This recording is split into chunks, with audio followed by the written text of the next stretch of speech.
ในตอนเช้าของวันที่ 4 มิถุนายน 2025 ที่กระทรวงการต่างประเทศได้จัดพิธีประกาศการจัดตั้งตำแหน่งบริหารรองรัฐมนตรีหัวหน้ากลุ่มและขันแผนกของกระทรวงการต่างประเทศภายใต้การเป็นประธานของทานท้องสวรรค์พรหมวิหารรัฐมนตรีกระทรวงการต่างประเทศมีคณะพักคณะนำกระทรวงคณะกรมคณะแผนกและพนักงานราชการของกระทรวงการต่างประเทศเข้าร่วมพิธีดังกล่าวนี้ท่านธงศักดิ์กรมเมืองรองหัวหน้ากรมคุ้มครองพนักงานคณะจัดตั้งศูนย์กลางพรรคได้ขึ้นพาน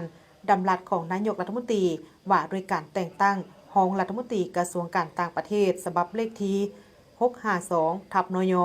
คือแต่งตั้งท่านอนุภาพวงศ์นอกแก้วเป็นรองรัฐมนตรีกระทรวงการต่างประเทศและได้ผ่านดำรัสของนายกรัฐมนตรีว่าโดยการแต่งตั้งท่านนางแสงดาวันวงศ์ไซเป็นหัวหน้ากลุ่มอาเซียนและประกาศแต่งตั้งหัวหน้าแผนกจำนวน1ท่านและรองหัวหน้าแผนกจำนวน5ท่านหญิง3ท่านตื่มอีกในโอกาสดังกล่าวนี้ท่านท้องสวรรค์พรหมวิหารก็ได้แสดงความยกย่อชมเชยต่อกับผลสำเร็จในการปฏิบัติหน้าที่เวกงานของรองรัฐมนตรีที่ได้รับการแต่งตั้งใหม่ในระยะที่ผ่านมาและได้เน้นหนักให้ผู้ที่ได้รับตำแหน่งใหม่และพนักงานราชการของกระทรวงการต่างประเทศจงเพิ่มทวีและยกสูงความเป็นแบบอย่างน้ำหน้าด้านคุณธาตุการเมืองคุณสมบัติศีลธรรมปฏิบัติแบบแผนการนำพาความเสียสละเพื่อส่วนรวมความสามัคคีและความเป็นเอกภาพเด็ดเดียวสกัดกั้นต้านปรากฏการณ์หยอดโทษต่างๆและเสิร์ชสู่ความเป็นแบบอย่างน้ำหน้าในการนำพาซี่นำเพื่อปฏิบัติหน้าที่การเมืองและการต่างประเทศให้นับมือนับกว้างขวาง